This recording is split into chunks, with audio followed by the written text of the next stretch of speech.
চাই যে আমাদের ছাত্র সমাজ এখনো ঘুমিয়ে পড়েনি, আমরা জাগ্রত আছি এবং যে কোনো ফ্যাসিবাদের বিরুদ্ধে আমরা যে কোনো সময় রাজপথে নামবো এবং এইটার বিরুদ্ধে আমরা প্রতিবাদ জানাবো। এবং আমরা বের হয়েছি, আমরা ওনারা যে আমাদের যে বাংলাদেশ এম্বাসিতে যে আক্রমণ চালিয়েছেন, হ্যাঁ এটা খুবই জঘন্য একটা ব্যাপার।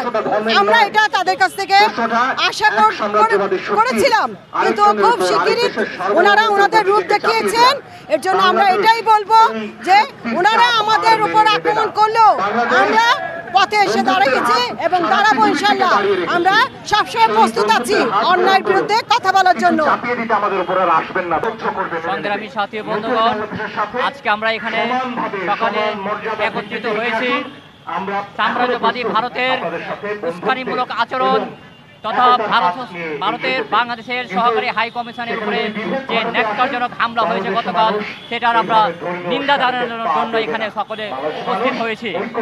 আপনারা জানেন যে ভারত সর্বদা আমাদের উপরে মোড়লগিরি করতে চায়। আমরা ভারতের এই মোড়লগিরিকে কঠোর হস্তে দমন করতে চাই। আমরা ভারতের এই মোড়লগিরির তীব্র প্রতিবাদ জানাচ্ছি। আপনারা জানেন যে বাংলাদেশের মানুষ সর্বদা শান্তিপ্রিয় সহাবস্থানে বিশ্বাসী, কিন্তু আমরা ভারতে যেটা দেখেছি সেটা খুবই ন্যাক্কারজনক, দুঃখজনক। তাই আমরা অনতিবিলম্বে ভারত সরকারের প্রতি দাবি জানাবো, যারা এই নৃশংস ঘটনার সাথে জড়িত তাদেরকে বিচারের আওতায় এনে উদাহরণ সৃষ্টি করার জন্য। অন্যথায় আমরা বাংলাদেশি জনগণ চুপ করে বসে থাকবো না, আমরাও পাল্টা অনুরূপ আচরণ করতে বাধ্য হব। সবাইকে আবারও সংগ্রামী শুভেচ্ছা জানিয়ে আমার বক্তব্য শেষ করছি। সবাইকে ধন্যবাদ। তো প্রিয় দর্শক, এই মুহূর্তে আপনারা দেখতে পাচ্ছেন যে এটা শাহবাগের জাতীয় জাদুঘরের সামনে। এখানে কিন্তু জাতীয় নাগরিক কমিটি তারা এখানে একটি সমাবেশ ডেকেছে, সমাবেশ করছে এখন।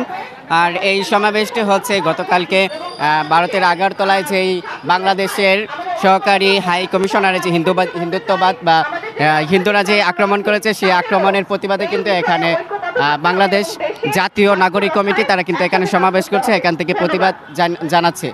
আর যে কোনো পরিস্থিতিতে তারা ভারতকে কঠিন জবাব দেবে বলে এখান থেকে জানাচ্ছে। আর মুহূর্তে মুহূর্তে স্লোগান আসছে, দিল্লি না ঢাকা, ঢাকা বলে স্লোগান আসছে।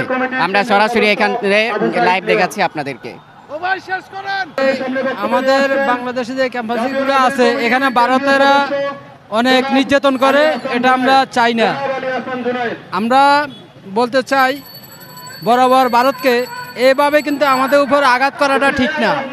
আর যদি আপনারা যদি আঘাত করেন, আমরা বাংলাদেশ জনগণ এগুলো মেনে প্রতিবাদ জানাবো। আর এগুলো আমরা বাংলাদেশের মানুষ মেনে নেবে না। আমরা বরাবর বলতে চাই, আপনারা আপনাদের মন মতো চলেন, কিন্তু আমাদের বাংলাদেশ নিয়ে কোনো মাথা কামাইবেন না দয়া করে।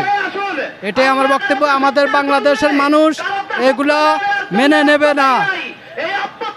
বারবার অনেক কিছু দেখেছি, কিন্তু এখন যে বর্তমান জনগণ আছে তারা ভারতের কোনো কিছু বাংলাদেশে মেনে নেওয়া সম্ভব নয়। এই হলো আমার বক্তব্য, এটাই আমি বলতে চাচ্ছি। আসসালামু আলাইকুম।